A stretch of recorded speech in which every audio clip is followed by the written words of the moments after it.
you're looking ready to set it on fire. Come on and cha-cha-cha with me, and I'ma cha-cha-cha with you tonight. I like it like that. She working that back. I don't know how to act.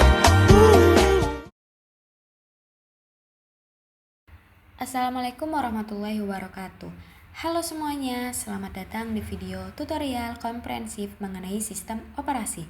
Perkenalkan, nama saya Divani Laras Putri, mahasiswi program studi Sistem Informasi di Universitas Islam Negeri Sultan Haji Muhammad Idris Samarinda.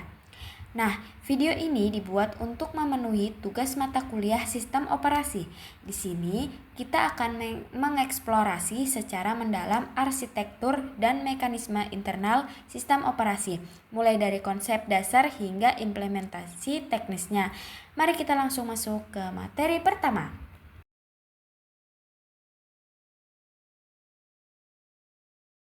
Oke, sekarang kita mulai dari modul yang pertama, yaitu pendahuluan dan struktur sistem operasi. Secara mendasar, sistem operasi berperan sebagai pengelola sumber daya fisik serta jembatan antar muka pengguna dengan hardware. Di dalam perkembangannya, arsitektur kernel terbagi menjadi beberapa model. Ada model monolitik, microkernel, dan layered. Nah, di mana monolitik itu menyatukan semua layanan di satu ruang besar demi kecepatan tinggi. Dan microkernel itu memindahkan sebagai besar layanan ke user space demi keamanan dan stabilitas. Serta model layered itu membagi fungsi berdasarkan lapisan-lapisan tertentu. Oke, sekarang kita masuk ke modul yang kedua tentang manajemen proses dan thread. Seringkali kita bingung membedakan keduanya. Proses adalah sebuah program yang sedang berada dalam status eksekusi aktif dalam memiliki memori independen. Setiap proses dicatat oleh sistem dalam PCB atau Process Control Block. Sedangkan thread adalah unit eksekusi terkecil atau ringan di dalam proses tersebut. Thread dalam satu proses akan saling berbagi ruang memori yang sama sehingga jauh lebih hemat sumber daya. Di dalam sistem, setiap proses akan melewati siklus hidup atau state, mulai dari new, ready, running, waiting, hingga akhirnya terminated.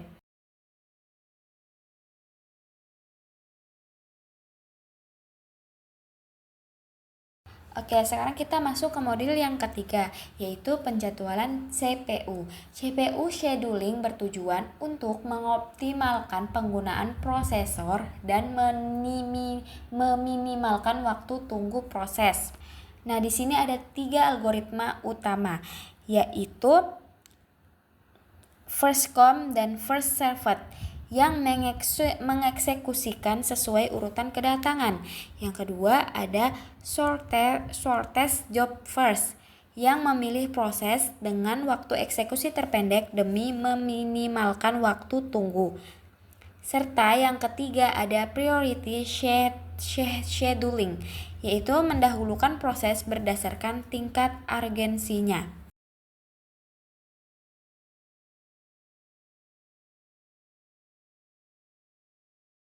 Oke, pas tadi saya sudah menjelaskan 3 modul tadi, sekarang kita masuk ke kuis interaktif. Nah, untuk menguji pemahaman kita, mari kita masuk ke sesi pertanyaan yang pertama.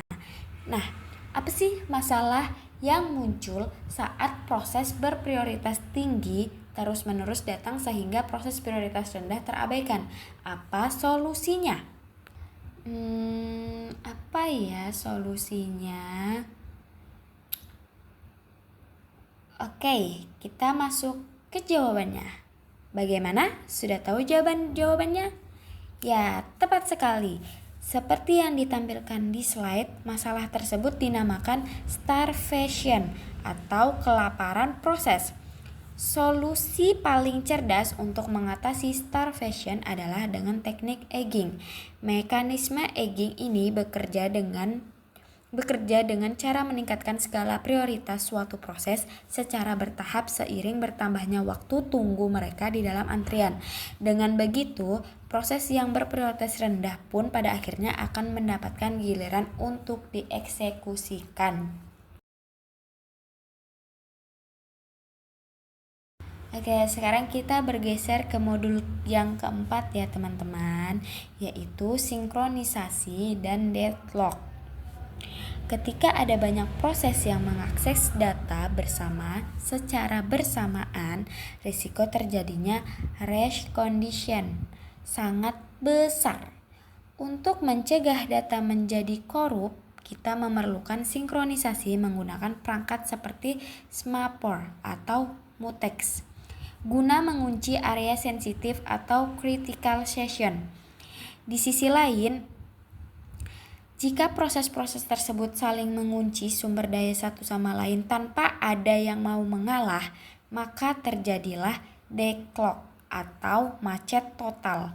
Sistem operasi harus memiliki strategi pencegahan atau prevention dan penghindaran atau avoidance agar deadlock tidak merusak sistem.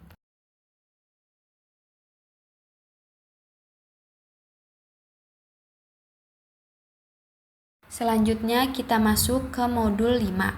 Kita membahas manajemen memori. Sistem operasi bertanggung jawab meletakkan alamat logika dari CPU ke alamat fisik di RAM melalui unit perangkat keras bernama MMU. Salah satu teknik modern yang digunakan adalah pegging, yaitu membagi memori menjadi blok-blok tetap untuk menghindari fragmentasi eksternal. Konsep ini mendukung fitur daemon pegging pada virtual memory, di mana data atau halaman dari hard disk baru akan dimuat ke RAM hanya pada saat aplikasi benar-benar membutuhkannya.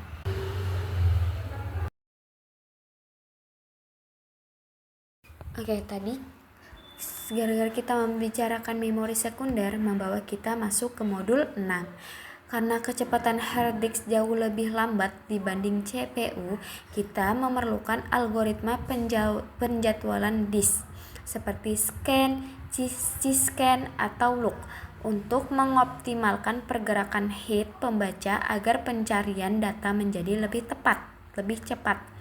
Selain itu, mempercepat komunikasi dengan perangkat I/O, sistem operasi menerapkan mekanisme DMA atau Direct Memory Access. Mekanisme ini membolehkan perangkat input-output mentransfer data langsung ke RAM tanpa harus membebani kerja CPU secara terus-menerus.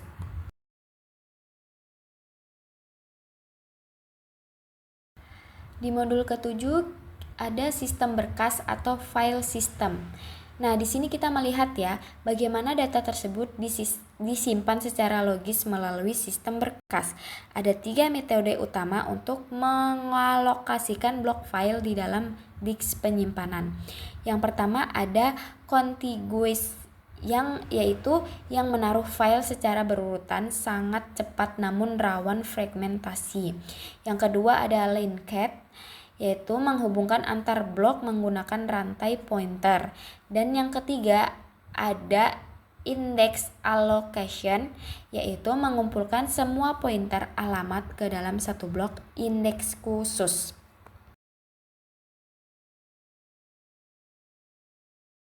Nah, sebelum kita masuk ke modul yang terakhir, mari kita uji pemahaman kita sekali lagi di kuis yang kedua ini.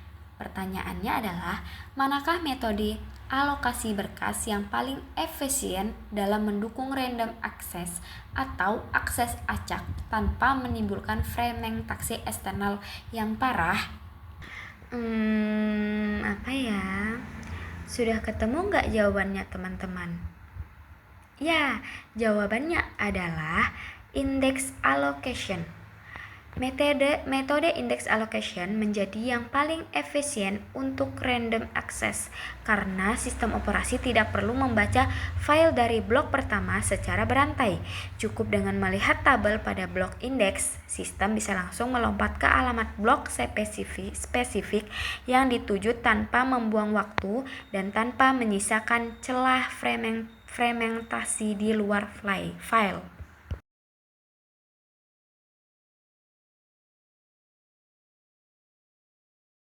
Oke, yang terakhir kita sampai di modul 8, yaitu mengenai keamanan sistem operasi.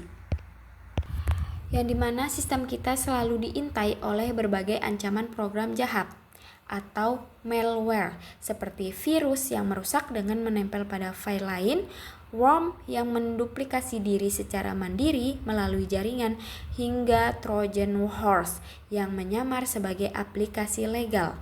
Nah, untuk membentengi sistem dari ancaman ini, sistem operasi modern wajib menerapkan mekanisme proteksi yang ketat, mulai dari enskripsi data, autentikasi berlapis seperti OTP dan biometrik, hingga pengaturan hak akses objek menggunakan sistem akses matrix. Nah, teman-teman kan tadi sudah membaca dan melihat 8 modul yang saya jelaskan tadi, dan ada 2 quiz yang saya kasih buat teman-teman dan teman-teman telah menjawabnya. Nah, di sini simpulannya itu sistem operasi bukan sekedar software biasa, melainkan sebuah pondasi yang memastikan seluruh komponen fisik dan logika komputer kita dapat berjalan dengan selaras, efisien, dan juga aman. Oke, terima kasih sudah menonton video ini. Saya Divani Laras Putri dari UIN Samarinda pamit undur diri. Semoga materi ini bermanfaat untuk studi kita semua. Wassalamualaikum warahmatullahi wabarakatuh. Bye-bye.